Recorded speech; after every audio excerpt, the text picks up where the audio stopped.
बिस्मिल्लाहिर्रहमानिर्रहीम। अस्सलाम वालेकुम। आज के इस लेक्चर में हम टर्की के वीज़ा प्रोसेस पर तफसीली बात करेंगे कि टर्की का मल्टीपल वीज़ा कैसे हासिल किया जा सकता है। अगर आपने कोई भी टर्की में मीटिंग अटेंड करनी है या कोई भी आपने इवेंट्स अटेंड करना है या आपने विजिट के लिए जाना है तो तब आप टर्की वीज़ा अप्लाई कैसे करेंगे और टर्की वीज़ा अप्लाई करने के लिए आपको कौन कौन से डॉक्यूमेंट्स दरकार होंगे और आपने वीजा काउंसलर को इंटरव्यू में कौन कौन से क्वेश्चन के आंसर देने होते हैं। इन तमाम क्वेश्चन की आंसर आज हम इस वीडियो में डिस्कस करने वाले हैं। वीडियो शुरू करने से पहले मेरे चैनल को सब्सक्राइब कर दें और बेल आइकॉन को प्रेस कर दें ताकि फ्यूचर में जो भी इंफॉर्मेशन अपलोड हो उसका बरवकत नोटिफिकेशन व्यूअर्स को बआसानी मिल सके। तो व्यूअर्स, टर्की एक इस्लामिक मुल्क है। टर्की का वीजा लेना बहुत ही आसान है। टर्की पाकिस्तानियों को बहुत ही आसानी से और आसान शराइत पर वीजा ग्रांट करता है। टर्की आपको मल्टीपल विजिट वीजा लाजमी देता है। ये मल्टीपल वीजा टर्की में आपका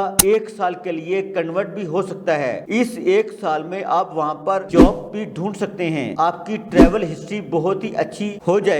आपने अपना पासपोर्ट बहुत ही अच्छा रखना है। कोई भी डॉक्यूमेंट आपने अपना वीजा प्रोसेस में या वीजा फाइल में फेक बिल्कुल नहीं लगाना। आप टर्की के अलावा दूसरे यूरोपियन मुल्कों में भी टर्की के बाद जा सकते हैं। आपकी बैंक स्टेटमेंट बिल्कुल रियल होनी चाहिए। कोई भी फेक स्टेटमेंट या फेक डॉक्यूमेंट टर्की के वीजा प्रोसेस के लिए आपने यूज बिल्कुल नहीं करना। टर्की के लिए बैंक स्टेटमेंट आपकी 5 से 6 लाख में क्लोजिंग बैलेंस में होनी चाहिए तो आपको टर्की का आसानी से वीजा मिल सकता है। टर्की का वीजा लेने के लिए आपको किसी भी एजेंट की कोई जरूरत नहीं होती। आप वीजा खुद से भी अप्लाई कर सकते हैं। टर्की का वीजा अप्लाई करने के लिए आपने दर्ज डॉक्यूमेंट्स अपने पास रेडी रखने होते हैं। Turkey application visa form number 2, 3 passport size pics with white background, number 3 English CNIC card, number 4 valid passport, number 5 bank statement with minimum closing balance 4 to 5 lakh, number 6 maintenance letter, number 7 professional degree,